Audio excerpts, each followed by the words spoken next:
শীত এলেই ধুলোবালির প্রভাবে আমাদের অনেকেরই অ্যালার্জির সমস্যা বেড়ে যায়।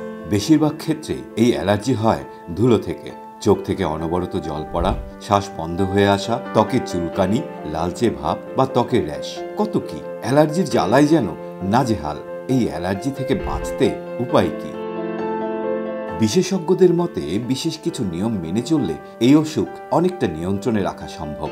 চিকিৎসার পাশাপাশি এমন কিছু খাবারও খেতে হবে যা অ্যালার্জির সমস্যার বিরুদ্ধে শরীরের রোগ প্রতিরোধ ক্ষমতা গড়ে তুলবে। তাই জেনে নিন ডাস্ট অ্যালার্জি রোধের ঘরোয়া দাওয়ায়। ডাস্ট অ্যালার্জি থেকে বাঁচার এক উপায় হচ্ছে প্রতিদিন পর্যাপ্ত পরিমাণে ভিটামিন সি গ্রহণ করা। লেবু, আমলকি সহ সাইট্রাস জাতীয় সব ফল খেতে পারেন। ভিটামিন সি নাক বন্ধ ভাব দূর করে ও শ্বাস প্রশ্বাস স্বাভাবিক রাখে। অ্যালার্জি থেকে রেহাই পাওয়ার আরেকটি উপাদান ঘি। এটি ডাস্ট অ্যালার্জির প্রতিরোধে দুর্দান্ত কাজ করে। অনিয়ন্ত্রিত হাঁচি ও অ্যালার্জির প্রভাব কমাতে 1 চা চামচ ঘি উপকার বয়ে আনবে। অ্যালার্জি মূলত রোগ প্রতিরোধ ক্ষমতার ভারসাম্যহীনতার কারণে হয়ে থাকে। অন্ত্রের ব্যাকটেরিয়ার ভারসাম্য বজায় রাখতে এবং অ্যালার্জি থেকে মুক্তি পেতে নিয়মিত টক দই খেতে পারেন, কারণ এতে থাকে প্রোবায়োটিক। এই উপাদানটি ডাস্ট অ্যালার্জি প্রতিরোধে অত্যন্ত উপকারী। মধু ডাস্ট অ্যালার্জি প্রতিরোধে কাজ করে।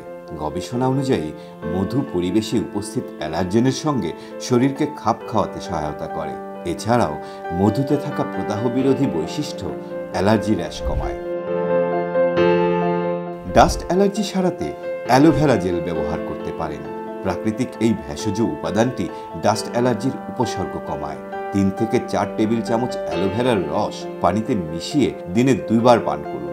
অ্যালোভেরাতে ব্যথানাশক এবং প্রদাহ বিরোধী বৈশিষ্ট্য থাকে, যা ডাস্ট অ্যালার্জির প্রভাব কমায়। ডাস্ট অ্যালার্জির প্রভাব কাটাতে স্টিম নিতে পারেন। এজন্য একটি বড় পাত্রে গরম পানি নিয়ে তার থেকে নির্গত বাষ্প নাক এবং মুখের সাহায্যে গ্রহণ করুন।